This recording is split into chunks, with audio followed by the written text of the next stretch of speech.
Hello guys, তো আপনারা কেমন আছেন? তো আশা করি সবাই ভালো আছেন। তো আমিও ভালো আছি। তো তোমরা কিছু একটা কও। হ্যালো গাইস, আজকে শুটিংটা হয়েছে বহুত খাতারনাক শুটিং হয়েছে। পরে যায় হাত চাত ভেঙে গেছে গা, এই যে হাত কেটে গেছে গা, একদম পুরা মজাদার হইব। আমি আশা করি সবাই দেখবেন ভালো করে।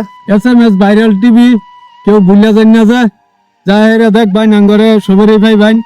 হ্যাঁ, আর আজকাল যে আমরা সিনেমাটা আরম্ভ করছি, খুব মজাদার সিনেমা, খুব মজা হয়েছে। আপনারা এটা দেখবার লাগা ইন্তজার করুন। বদল কিছু কও। আপনার কি কমু গাইস, আমরা যে মজার সিনেমা আইতাছে এই সিনেমাটা যদি আপনারা দেখুন একটা একটা বোর হয়ে যাবেন, কিন্তু তারপরেও দেখবানি। তো হ্যালো গাইস, তো হ্যাঁ আমার পিটনা খাইছে, আজকে বহুত পিটনা খাইছে আমার হাতে। তার মানে এর মুখ দ্বারা অত বাইরেতেছে না, দুঃখ লাগছে। পিটনা সিটনা খাইছে অত দিনে আমার হাতে, মানে একটা সেরে মানুষের হাতের পিটনা দই না কিরম লাগে। আর বেশি বেশি কমেন্ট করে দিবেন, শেয়ার করে দিবেন, আর একদম প্রচুর দেখবেন। হ্যাঁ। বুঝছেন? ধন্যবাদ। এখানে আসার হইলেন না করবে। ধন্যবাদ।